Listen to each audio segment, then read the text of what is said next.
Então eu vou falar um pouco sobre a evolução moral do espírito. Na verdade, a evolução moral, espiritual e intelectual, tá? Ela engloba e também pessoal, tá? Porque tudo anda junto. A evolução moral do espírito, ela é um crescimento, tá?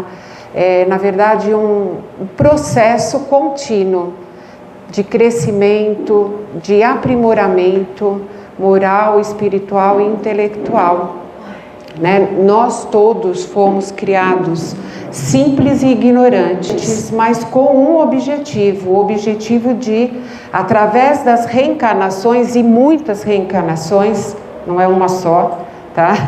São muitas, a gente atingir a perfeição.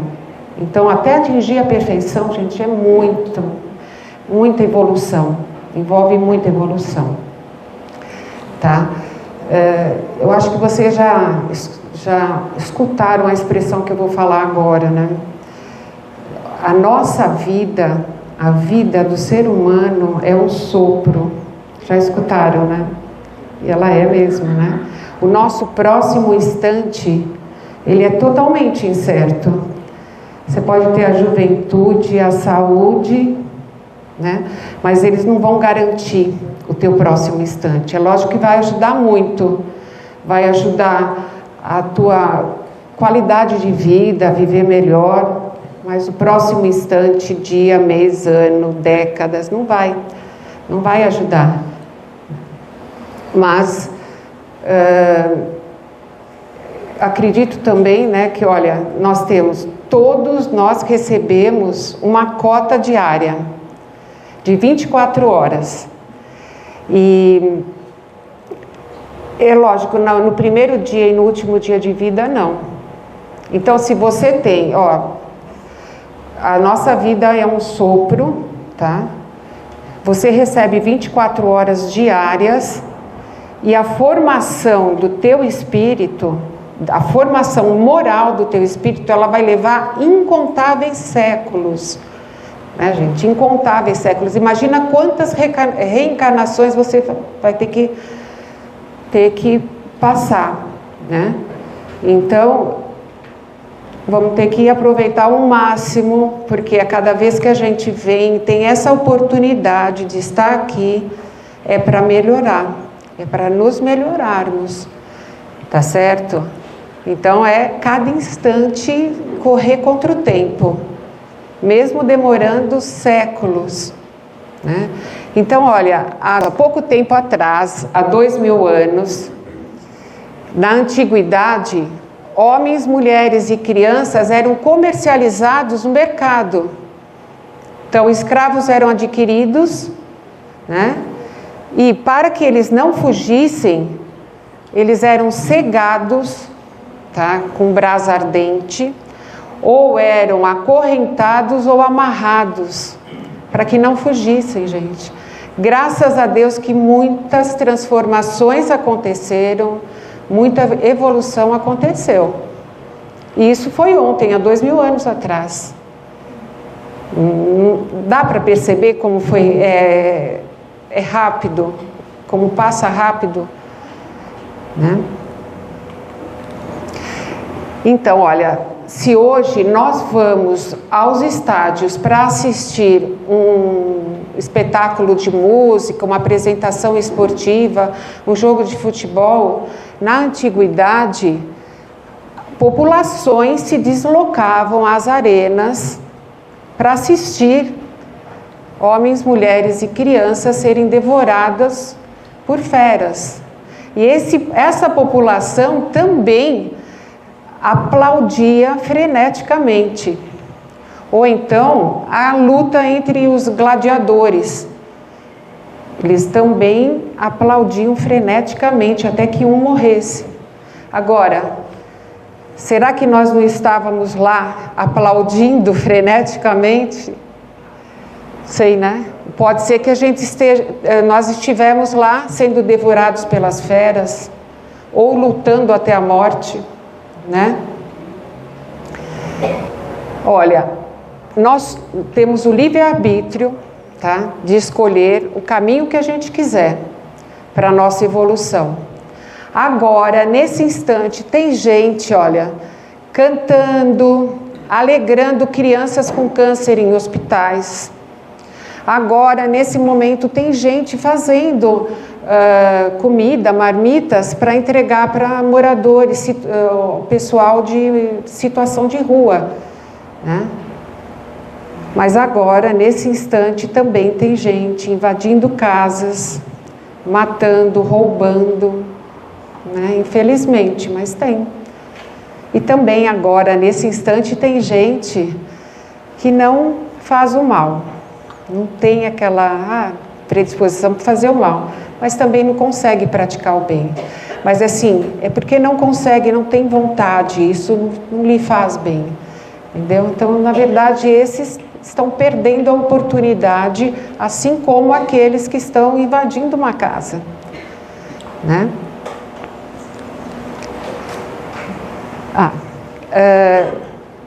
Gente, o único poder no mundo espiritual, tá?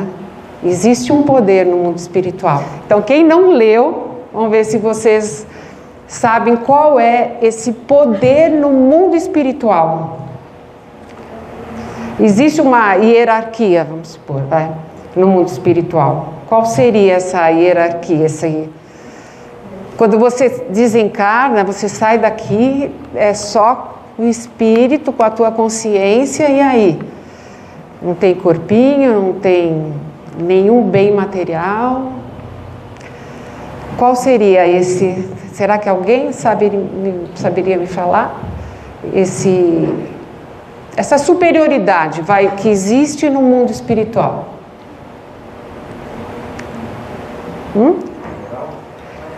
Superioridade moral, que maravilha.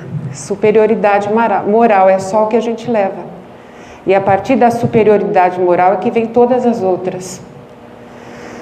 Espiritual, intelectual, tá? O teu processo pessoal também. Entendeu? Então, no mundo espiritual,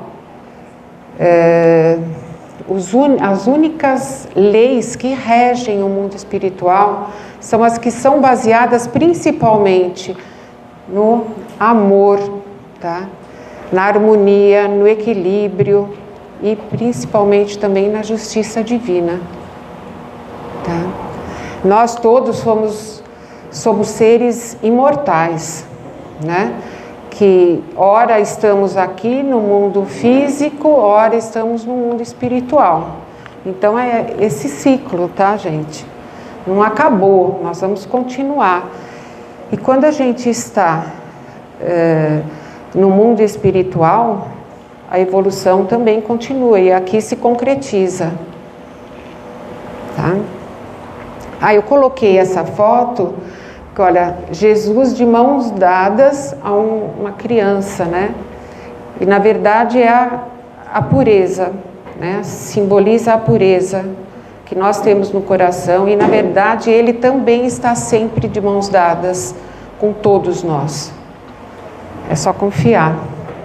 Então, olha aqui, a questão 919 do Livro dos Espíritos, quando Allan Kardec pergunta aos espíritos: qual o meio prático mais eficaz que tem o homem de se melhorar nesta vida e de resistir à atração do mal?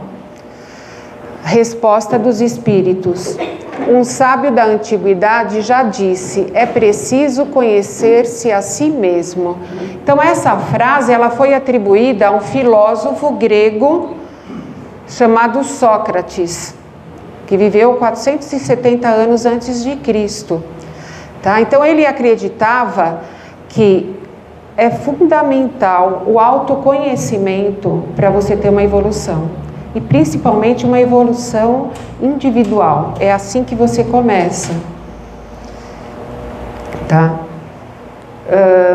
Ainda na questão 919, os espíritos ainda continuam falando sobre conhecer-se a si mesmo. E aí um espírito superior, que é o Santo Agostinho, ele nos dá uma dica, tá? E essa dica é o que ele fazia quando ele estava encarnado aqui na Terra. Então ele fala que ele, todos os dias à noite, ele fazia a seguinte pergunta: hoje eu fiz algo contra Deus? Então, violei algum dos mandamentos? E daí abre um leque grande. Eu fiz algo contra o meu próximo e contra a mim mesma? Então, as respostas a essas 3 perguntas, elas vão indicar um alívio à nossa consciência, ou elas vão indicar um mal que tem que ser curado, né, gente? Que tem que ser trabalhado. Então, isso é um trabalho dia a dia. Esse trabalho de autoconhecimento, ele começa quando a gente começa a ter consciência da gente mesmo, né? E vai até as outras encarnações. Entendeu?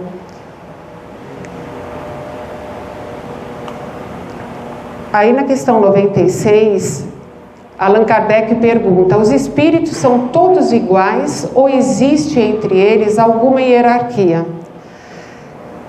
Os espíritos respondem: eles pertencem a diferentes grupos, conforme o grau de perfeição moral que já atingiram.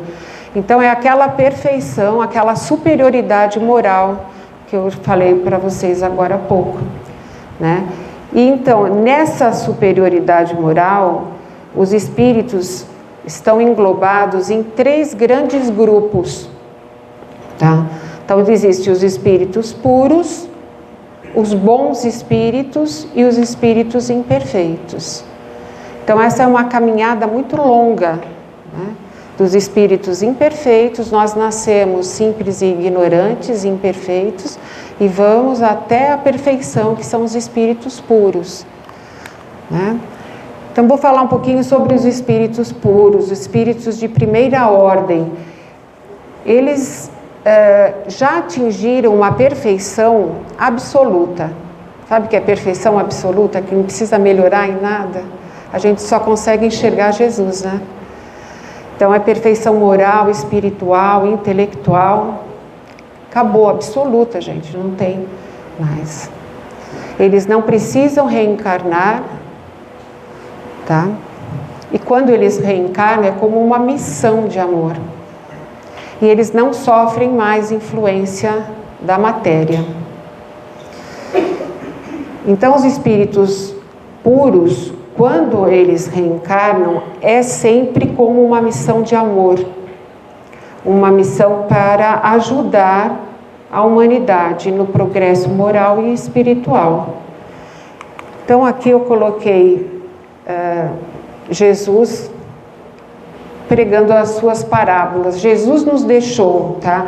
O exemplo de vida. Ele não precisava reencarnar, ele veio com uma missão de amor a nós.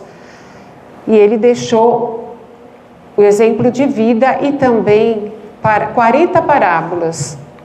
Essas parábolas, elas são encontradas tanto no Novo Testamento, né, em Mateus, Lucas e Marcos, e também tem alguns livros com base espírita que refletem muito as parábolas, como Jesus de Nazaré, de Frederico Kremer, tá? Eu gosto muito desse. Todas as reflexões de todas as parábolas, ele tem a visão espírita. Eu vou falar um pouco sobre a parábola do bom samaritano, que todas elas têm a ver com a nossa evolução, mas a do bom samaritano tem bastante, né? Então, nós encontramos em Lucas, capítulo 10, versículo de 25 a 37, tá?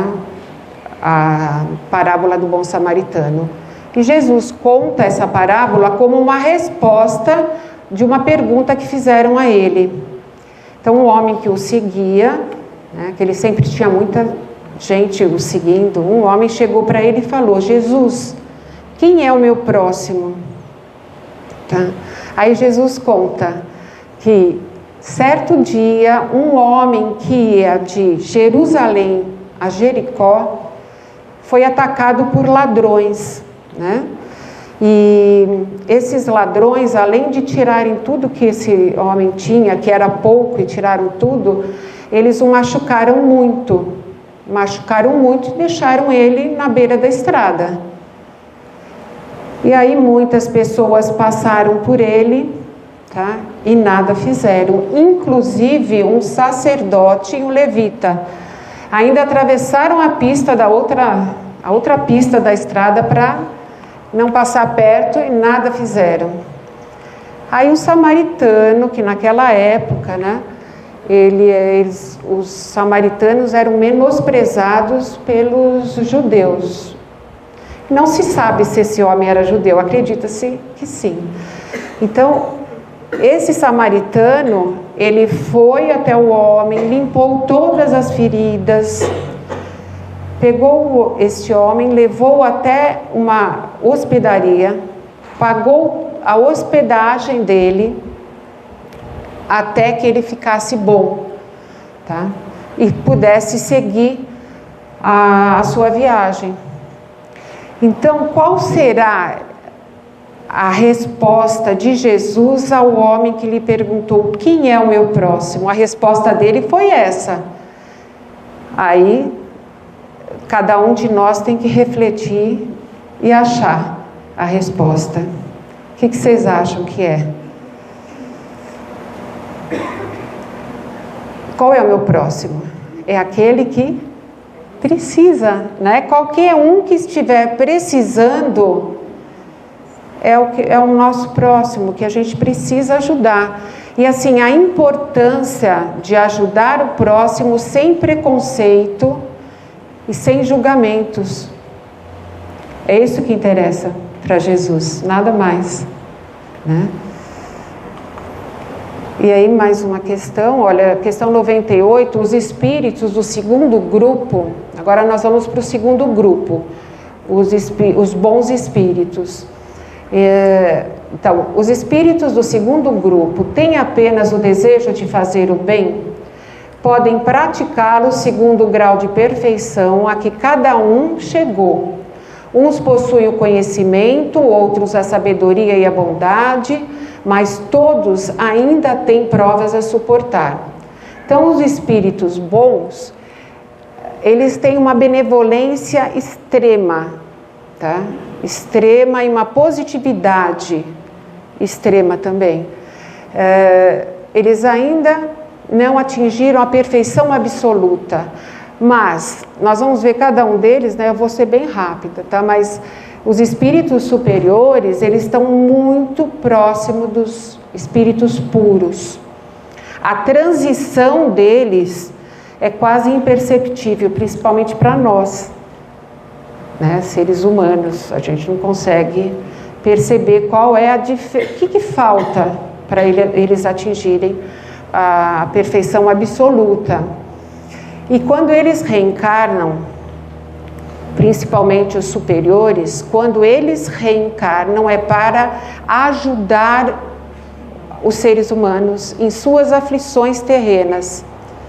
Então, não é só quando eles reencarnam, quando eles estão lá no mundo espiritual, eles estão também ajudando cada um de nós nas nossas aflições terrenas. Por isso é importante ter fé, tá?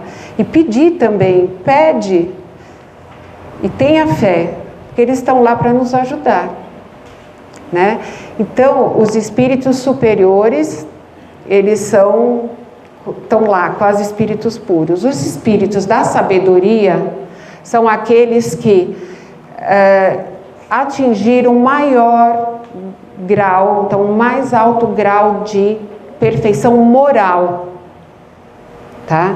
Os espíritos científicos, os que atingiram o mais alto grau de superioridade intelectual. E os da boa vontade são os que têm uma benevolência muito grande. Então, se você for subindo de degrauzinho em degrauzinho, você tem espírito da boa vontade, subiu um degrau científico, subiu outro da sabedoria, subiu outro dos superiores e o outro os puros. Deu para entender como o superior está muito próximo dos puros? Né? Eu coloquei um exemplo aqui do espírito, da imagem de São Francisco de Assis. Tá? Ele é considerado um espírito com uma pureza espiritual a serviço da humanidade. Tá? Mas ainda em algumas literaturas a gente encontra como espírito superior. E também ele é mencionado como um dos espíritos que ajudou na codificação espírita por Allan Kardec.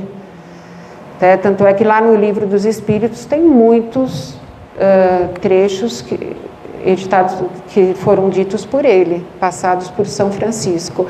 Na encarnação anterior de São Francisco, ele foi João Evangelista, um dos 12 apóstolos de Jesus. E a vida dele, ela é uma renúncia, quando ele esteve aqui na Terra, foi uma vida de renúncia, de dedicação aos pobres, aos doentes e aos animais também, né? Então, essa renúncia, essa dedicação é vista como uma pureza espiritual a serviço da humanidade.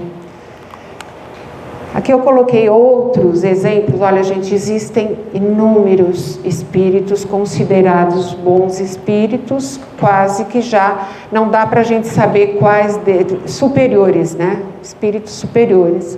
Então, aqui, nosso querido Chico Xavier, eu coloquei algumas mensagens só para ilustrar um pouco, tá? Porque para quando a gente estiver precisando, ter o que refletir e nos ajudar, né, nos nossos momentos mais difíceis aí.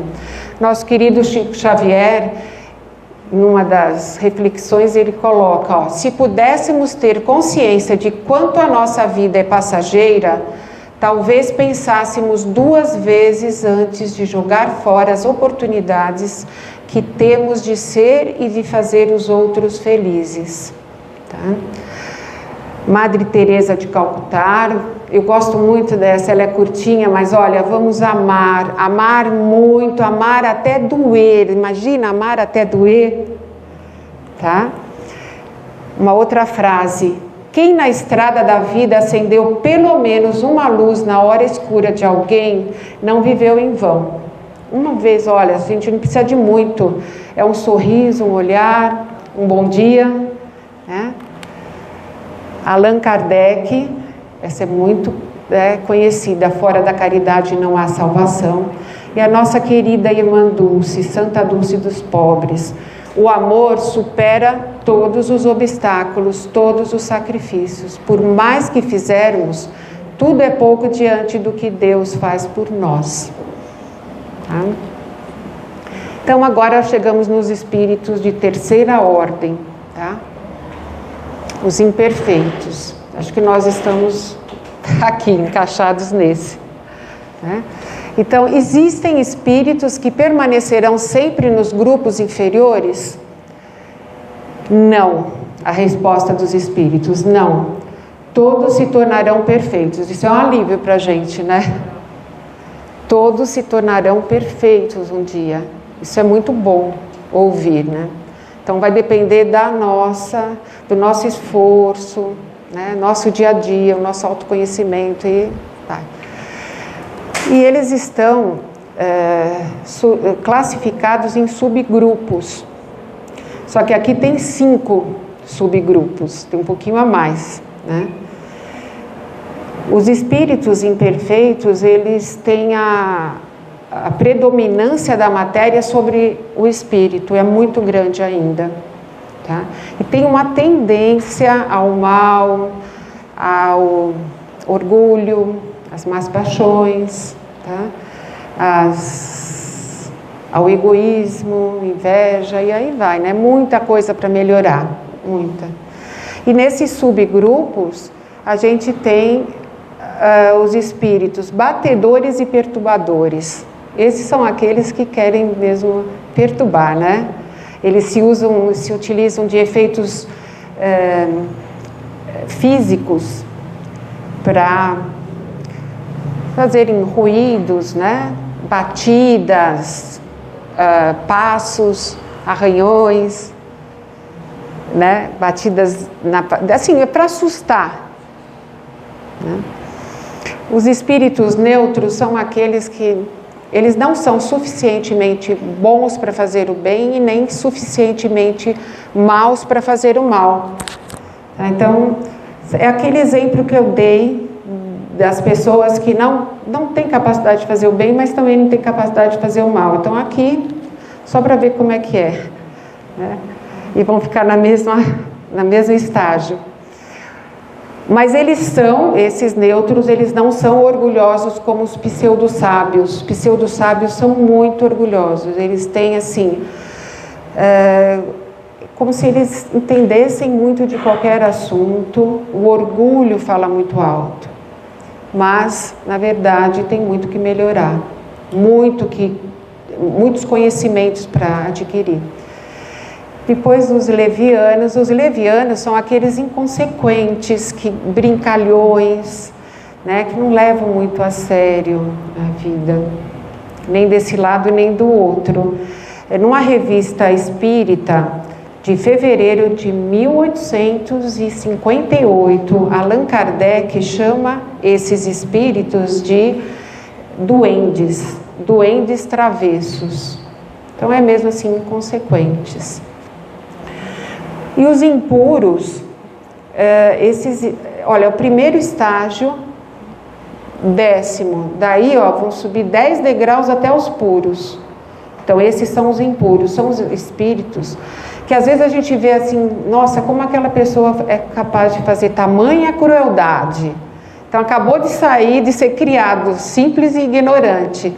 Tem a crueldade muito forte, a maldade muito forte, tem muito que melhorar, tá? Mas faz parte da vida, né? Cada um tem que ter o seu discernimento. Então eles têm a maldade muito forte, o orgulho, as más paixões ainda falam muito alto e o materialismo impera, né? Então, assim, a respeito das classificações dos espíritos, são essas, né? Nós estamos, né, classificados ainda nos impuros, mas o planeta passa por um momento de transição, né? Então estamos já quase subindo os degrauzinhos aí, né? Então, para encerrar, eu coloquei aqui, olha, um homem subindo a escadaria que representa todos nós. Nós estamos subindo uma longa escadaria que tem o progresso com o aprendizado, do crescimento pessoal, o conhecimento moral, espiritual e intelectual, tá? Então, assim, eu desejo que a nossa caminhada seja leve, repleta de amor. E esse amor, gente, ele é a energia mais poderosa do universo, tá? Vamos aproveitar a nossa encarnação e desperdiçar amor. Tá certo, gente? Obrigada pela paciência. Espero ter ajudado um pouquinho.